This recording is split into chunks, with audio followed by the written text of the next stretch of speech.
15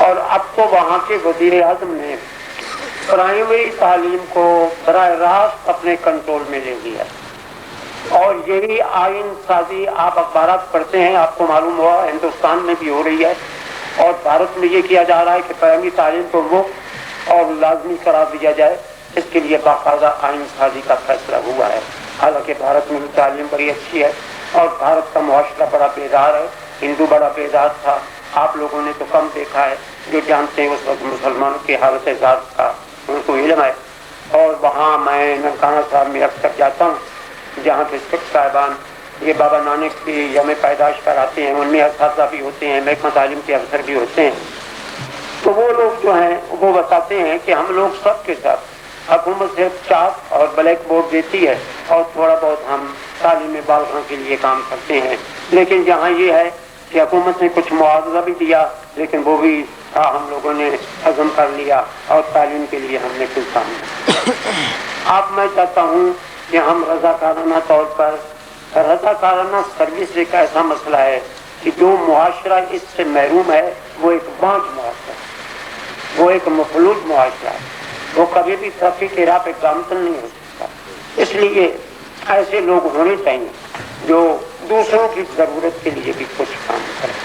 تو اس تحریک کی تفصیلات آپ کے پاس آئیں گی اور میں امید کرتا ہوں کہ آپ اس میں بھی حصہ لیں گے۔ جہاں تک آپ کے مطالبات کا تعلق ہے، پنجاب ٹیچرز یونین پہلے بھی کرتی چلی آ رہی ہے، اور اتفاقات ایسے ہیں کہ آج پورے پاکستان میں بلکہ کچھ سالوں سے پنجاب ٹیچرز یونین کے علاوہ کوئی بھی جماعت لڑکی میدان عمل میں نہیں، کسی نے کسی بڑے مسئلے کے لیے کوشش نہیں کی، کسی نے کوئی ایک ہفتہ بھی اسٹرائک نہیں کی، اللہ حاصل کیا، یہ حقائق آپ کے سامنے ہیں۔ اس کے باوجود پنجاب ٹیچرز یونین نے پچھلے سالوں میں بھی تحریک چلائی۔ 96 کی ہماری جو تحریک تھی، خورشید شاہ اس وقت کا وزیر تعلیم مجھے کہا کرتا تھا کہ مجھے کہا جاتا ہے، یعنی وزیر اعظم کہتے ہیں کہ آپ کے محکمہ میں بڑی گڑبڑ ہے۔ خیر میں نے کچھ نہ کہا، 96 آیا تو میں نے اسے کہا کہ جہاں تک محکمہ تعلیم کا تعلق ہے اب ہم کوئی تحریک نہیں چلائیں گے، اور جب ہم تحریک نہیں چلائیں گے تو میں آپ کو یقین دلاتا ہوں کہ پورے پاکستان میں کسی قسم کی کوئی احتجاجی تحریک اساتذہ کی طرف سے ہرگز نہیں چلے۔ چنانچہ ایسے ہوا، انہوں نے ان حالات میں یہ فیصلہ کیا کہ اساتذہ کی تنخواہوں کا جو ڈھانچہ ہے وہ دوسرے سرکاری ملازمین سے الگ کر دیا جائے۔ میں نے کہا کہ جب آپ استاد کے لیے اہلیت کے پیش نظر یا دوسرے تقاضوں کی تکمیل کے لیے کوئی بہتر اقدام کرتے ہیں تو چونکہ لاکھوں دیگر ملازمین ہیں ان کو بھی آپ کو دینا پڑتا ہے، اس لیے وہ 50 اتنے زیادہ ہوتے ہیں کہ حکومت کے برباد کرنے ملتے نہیں، اس سے زیادہ کا مسئلہ نہیں رہ جاتا۔ کوئی ایسا طریقے کا اختیار کریں کہ صرف اساتذہ کو ہم دیکھتے ہیں، نہ دیکھتے ہیں، انہوں نے اتفاق کیا۔